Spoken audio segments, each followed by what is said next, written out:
Hey guys, welcome back to Mudcups. எல்லாம் நல்லா இருப்பீங்கன்னு நினைக்கிறேன். ஸோ நானும் நல்லா இருக்குங்க. ஸோ இன்றைக்கி இந்த வீடியோவில் என்ன பார்க்க போகிறோன்னு பார்த்தீங்கன்னா, இதுவும் வந்து one of the informative video தான். என்ன வீடியோ அப்படின்னு கேட்டிங்க அப்படின்னா, நம்ம வந்து இந்தியாவிலேருந்து இப்போது ரஷ்யாவுக்கு வந்தாச்சு.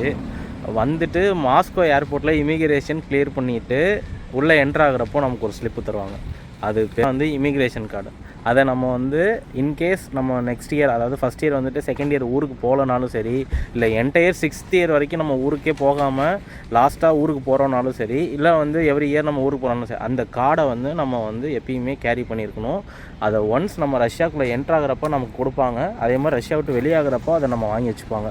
இது ரஷ்யாவுக்கு மட்டும் கிடையாது, நீங்கள் ஆல் ஓவர் த வேர்ல்டு எந்த கண்ட்ரி நீங்கள் போனாலுமே சரி, இமிக்ரேஷன் கார்டுங்கிறது கம்பல்சரி உங்களுக்கு. பட் இப்போ நம்ம வந்திருக்க இடம் அப்படின்னு பார்த்தீங்க அப்படின்னா, உப்ராவ்லேனியே மிக்ரோசோனி வப்ரோசம் அப்படின்னு சொல்லிட்டு ரஷ்யனில் சொல்லுவாங்க. இதை வந்து சப்ஸ்கிரைப் பண்ணோம் அப்படின்னா, மைக்ரேஷன் சம்மந்தமான எந்த கொஷினாக இருந்தாலும் நீங்கள் இந்த இடத்துல வந்து கேட்கலாம் அப்படின்ற மாதிரி. Doubts about migration purpose, migration process, அந்த மாதிரி நம்ம சொல்லலாம் இந்த ஆஃபீஸை. ஸோ அந்த இடத்துக்கு தான் வந்திருக்கோம். ஏன்னு பார்த்தீங்க அப்படின்னா, நம்மளோட ஒன் ஆஃப் த ஸ்டூடெண்ட் வந்து இமிக்ரேஷன் கார்டை வந்து தொலைச்சிட்டாங்க அப்படின்னா, இது வந்து ஒரு ப்ரோட்டோக்கால் தான். அதை வந்து நம்ம எப்படி ரஷ்யாவிலேருந்தே கிளியர் பண்ண போகிறோம் அப்படிங்கிறது தான் இந்த வீடியோ. ஸோ அவங்க வந்து அவங்களால இப்போ இந்தியாவுக்கும் ட்ராவல் பண்ண முடியாது. பிகாஸ் அவங்க வந்து ஏர்போர்ட்டில் போனாங்க அப்படின்னா அவங்களுக்கு அந்த இமிக்ரேஷன் கார்டு கம்பல்சரியாக கேட்பாங்க ஒன்ஸ் செக் அவுட் ஆகிறப்போ மாஸ்கோவிலேருந்து இந்தியாவுக்கு.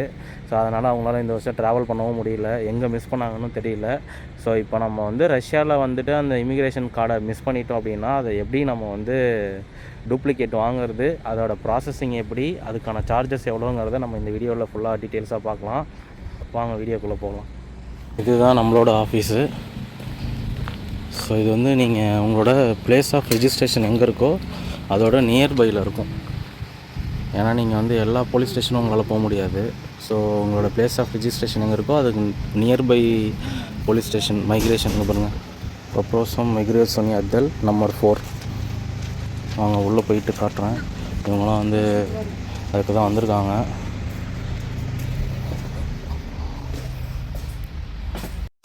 ஸோ ஆஃபீஸ்க்குள்ளே வந்ததும் பார்த்தீங்களா, இங்கே வந்து வோல்ககிராட் அப்லாஸ்ட், அதாவது வோல்ககிராட் ரீஜனில் இருக்கிற எல்லா எம்வதை இருக்குல்ல, ஓவஎம், அதோட ஷார்ட் ஃபார்மாக வச்சுருக்காங்க இவங்க ரஷ்யனில். இங்கே பார்த்தீங்க அப்படின்னா வாருக்கான அட்வர்டைஸ்மெண்ட் வச்சுருக்காங்க. ஃபஸ்ட் இயர் வந்து ஒன் டைம் பேமெண்ட்டாக 30 lakhs தராங்களாம். அப்புறம் வந்து ஃபஸ்ட் இயர் முடிஞ்சதுக்கப்புறம் 56 lakhs. ஆனால் அந்த ஃபஸ்ட் இயர் முடியறதுக்குள்ளேயே நம்ம இருக்க மாட்டோம், அந்த அமௌண்ட்டும் நமக்கு வராது. இப்போ இங்கெல்லாம் முடியல அப்படின்னா நம்ம எங்கே போகணுன்னா, இந்த மாதிரி பாவாஸை போகணும். அதாவது நம்ம விசா அப்ளை பண்ணோம் பார்த்தீங்களா ஒரு இடம், அந்த சென்டருக்கு போகணும். ஸோ இதுதான் வந்து இன்ஃபர்மேஷன். இங்கேயே கேமரா ரெக்கார்ட் பண்ணிகிட்ருக்கு என்னைய. பட் ஆனால் இந்த வீடியோ வந்து ஒரு யூஸ்ஃபுல் பர்பஸாக இருக்குங்கிறதுனால இந்த வீடியோ நான் ரெக்கார்ட் பண்ணுறேன். இப்போ இங்கே போட்டிருக்காங்க பாருங்கள், ஒர்க்கிங் டைமிங்ஸ் ப்ளஸ் வந்து கேபினெட், அதாவது இங்கே வந்து ரூம்ஸ் தான் இருக்கும். ஸோ அந்தந்த ரூம் வந்து எதுக்குன்னு போட்டிருக்காங்க. இப்போ 3rd நம்பர் கேபினெட் தான் நம்ம போக வேண்டியது ஃபாரினர்ஸ்க்கு.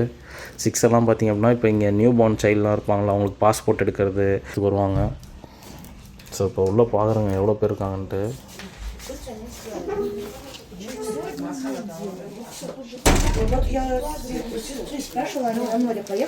இங்கே வச்சுருக்காங்க பாருங்கள், என்ன ஒர்க்குக்கு நம்ம வரோமோ அதுக்கேற்ற மாதிரி. இது அப்ராஸ்னால் வந்து ஃபார்மேட். இதை பார்த்து நம்ம அப்படியே எழுத வேண்டியதான். இதே மாதிரி நம்ம ஊர்லேயும் வச்சா இப்போ பேங்க்கு போகிறவங்களாம் பார்த்து எழுதுவாங்கள்ல, சலான் ஃபில் பண்ணுறது அதெல்லாம். ஸோ இந்த மாதிரி எல்லா இடத்துலையுமே இருக்கும். அவங்க பாருங்கள் ஏதோ அப்ளை பண்ணுறாங்க டாக்குமெண்ட்ஸ்க்கு, அதுக்கு தான் இந்த ஸ்பேஸ் வந்து அதுக்கு தான். இங்கே ஒரு வாட்டர் இது வச்சுருக்காங்க, டிஸ்பென்சர். அப்படியே உள்ளே போனோம் அப்படின்னா கேபினெட் 1 ஸ்டார்ட் ஆகுது.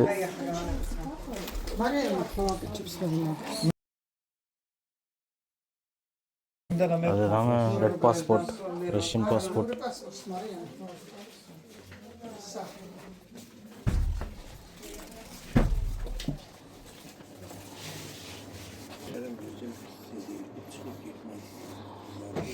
இவ்வளோ பேர் நிற்கிறாங்க. நம்ம என்றைக்கு உள்ளே போய் இது பண்ணுறதுன்னே தெரியல. வெயிட் பண்ணுவோம். ஸோ இங்கே இருக்கிற போர்ட்ஸ்லலாம் புதுசாக ஏதாவது அப்டேட் பண்ணாங்க அப்படின்னா அதெல்லாமே வந்து நோட் பண்ணி வச்சுருப்பாங்க. சரி இவ்வளோ பேர் லைனில் நிற்கிறாங்களே, நம்மளும் இங்கே தான் வெயிட் பண்ணணும்னு சொல்லிட்டு நானும் ரொம்ப நேரமாக நின்னேங்க. அப்புறமேட்டு தான் பார்த்தா எல்லாருமே ஆப்போசிட்டில் இருக்க 6th கேபினெட்டுக்கும் 7த்துக்கும் தான் போயிட்டு இருந்தாங்க. 3க்குள்ளே யாருமே போகலை. உள்ளே ஓப்பன் பண்ணி பார்த்ததும் ஒரே ஒருத்தர் தான் வெயிட் பண்ணிட்டு இருந்தார். அப்புறம் அந்த போலீஸ்ட்டு வந்து என்னோடய சுச்சுவேஷன் எக்ஸ்பிளைன் பண்ணோம். அப்புறம் அவர் சொன்னார், இந்த மாதிரி நான் சொல்கிற டாக்குமெண்ட்ஸில் 2 காப்பி ஜெராக்ஸ் எடுத்துகிட்டு வாங்க அப்படின்னாரு. அப்புறம் அதெல்லாம் எடுத்துகிட்டு போய் கொடுத்ததுக்கப்புறம் அவரே அழகாக ரீரைட் பண்ணுங்கன்னு சொல்லிட்டு ஒரு பேப்பர் எடுத்து காமிச்சார். அதை எழுதி முடிச்சதுக்கப்புறம் நான் இப்போ வந்து உங்களுக்கு ஒரு பில் கொடுப்பேன். அந்த பில் எடுத்துகிட்டு போயிட்டு ஸ்பெர் பேங்க்கில் வந்து அமௌண்ட் பே பண்ணிட்டு அந்த ஸ்லிப் எடுத்துகிட்டு வாங்க, அதுக்கப்புறம் நம்ம ப்ராசஸ் ஸ்டார்ட் பண்ணுவோம் அப்படின்ற மாதிரி சொன்னார். ஓகே சார் அப்படின்னு சொல்லிட்டு நாங்கள் எல்லாத்தையும் எழுதி முடிச்சுட்டு அந்த பில்லை வாங்கிட்டு ஸ்பெர் பேங்க் போக ஆரம்பிச்சிட்டோங்க.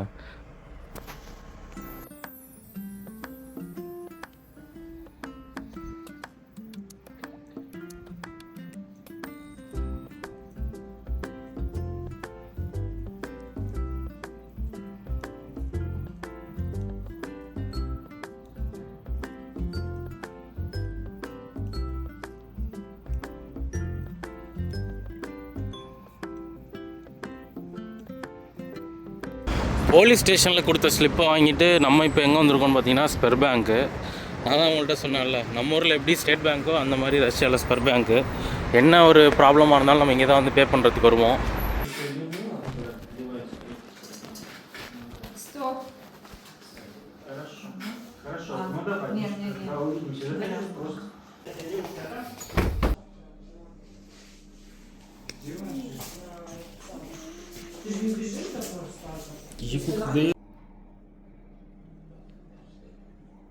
Здесь подсчет.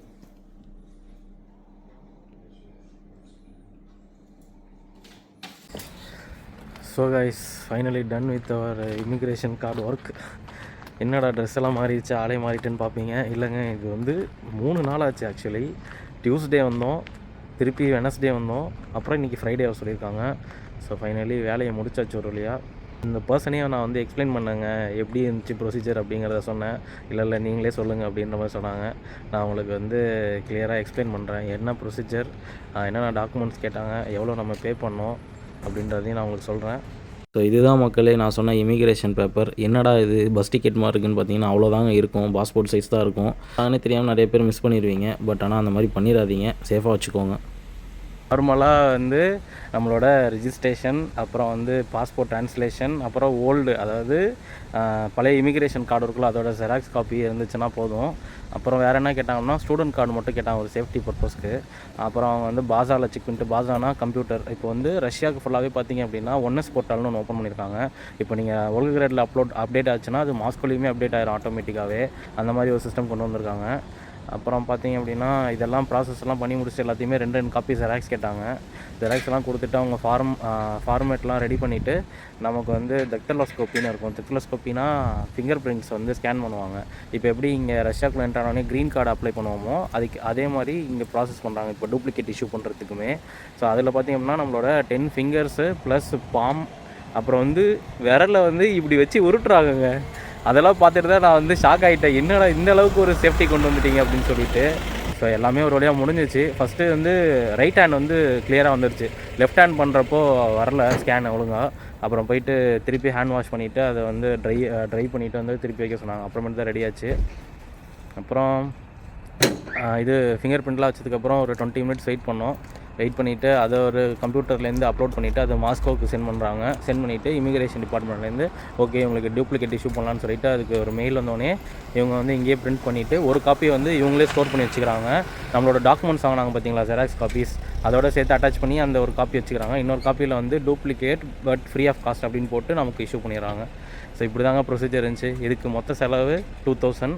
இது வந்து கவர்மெண்ட்டுக்கு நம்ம பே பண்ணுறோம் பெனால்ட்டி மாதிரி. இந்த 2000 இல்லாமல் நமக்கு என்ன ஆச்சு அப்படின்னா 3 டேஸ் நம்ம டோட்டலாக இதில் ஸ்பெண்ட் பண்ணியிருக்கோம் இந்த ஒரு கார்டை வாங்குறதுக்கு. பட் ஆனால் இந்த கார்டு இல்லாமல் நம்ம இங்கே இருக்க முடியாது, அது இல்லீகல்.